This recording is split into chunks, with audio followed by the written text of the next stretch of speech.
I think I may have accidentally struck gold this weekend.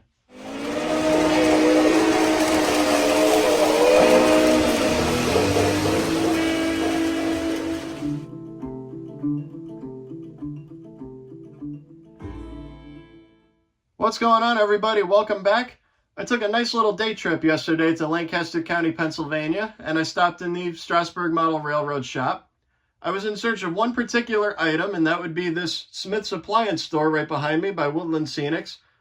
Without a doubt, one of the coolest buildings that they have ever made, and we'll get to that in just a minute. However, when I walked through the front door of this place, it was stocked floor to ceiling with you name it.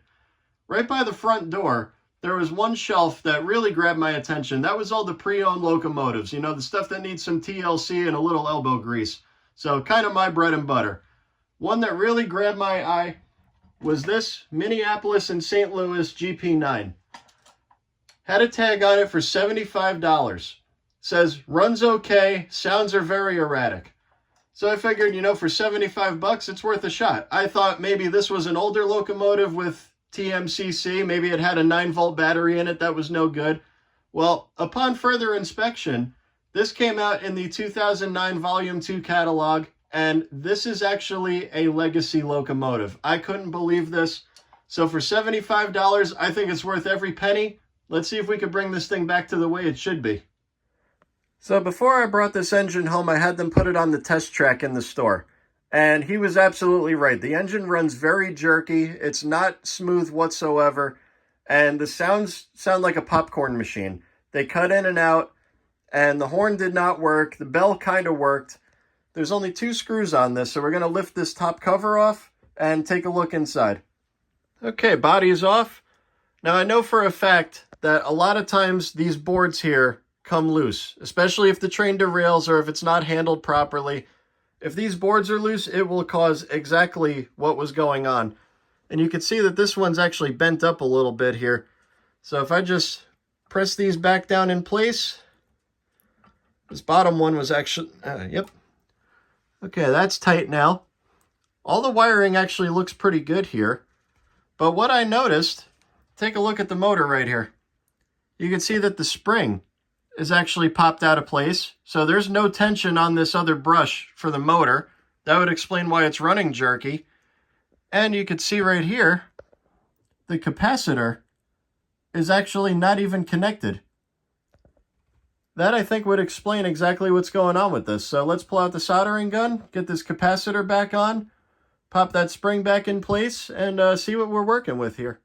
Okay, while we wait for the soldering iron to get hot, you could clearly see that this thing has not had a very easy life. It is just covered in dust. The body's covered in dust. Don't even know if the electrocouplers work.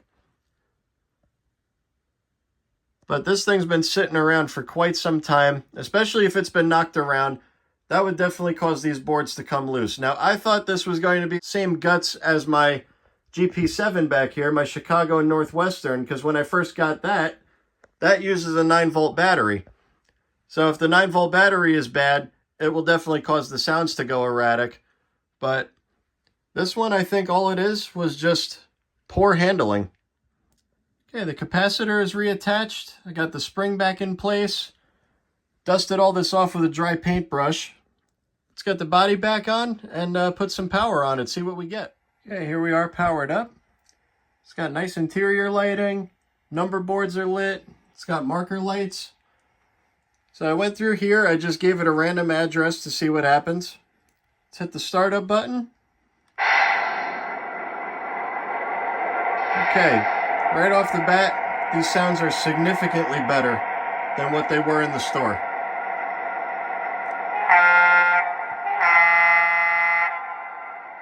The horn works now.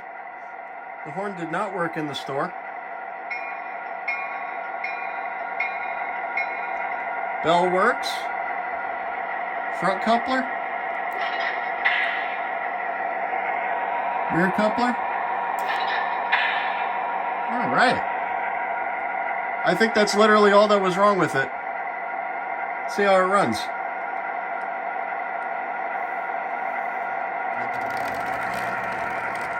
Now remember, this is a pull-more motor. It's not a flywheel motor.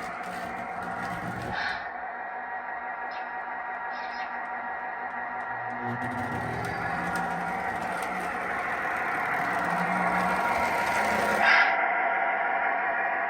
right. I think we're in pretty good shape. Let's put some cars behind it and let it run.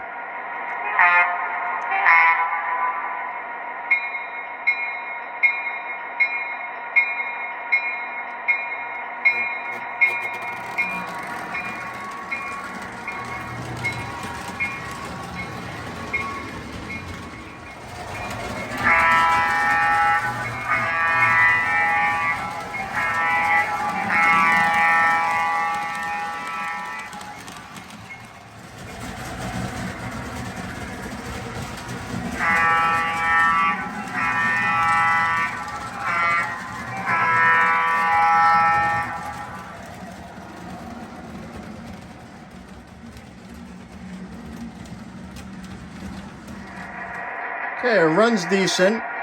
Motor can be a little smoother, so I'm gonna pop the brush plate off, clean the commutator. Same with all these Pullmore motors. Polish that up, put some grease and oil on it, and this thing should be nice and smooth when it's done. All right, same thing as all the other post-war locomotives. You got the 2 screws on the brush plate and the 1 screw that holds the motor to the trucks. And even though this is only from 2009, this grease does not look that great. All right, I'm actually really glad that I took this apart because somebody was in here before and did not put the motor back together the right way. The correct way that this goes, you have the E-clip on the top, washer, bearing, washer. Then you have the casing with the bearing inside. Then same thing, washer, bearing, washer, E-clip. They had 2 washers together. This is nice and smooth now. And you can clearly see that this is not in correctly because these pins don't line up. Okay, here we are all back together. See how it runs now.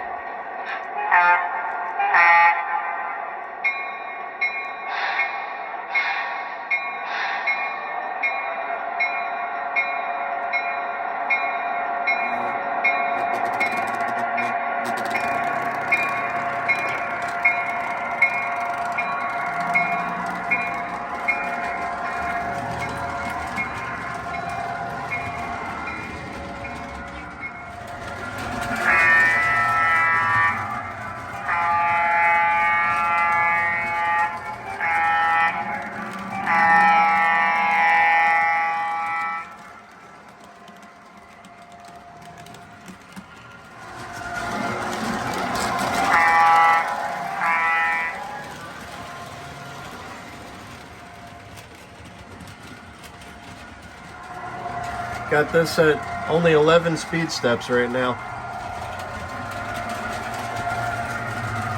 Very nice pace.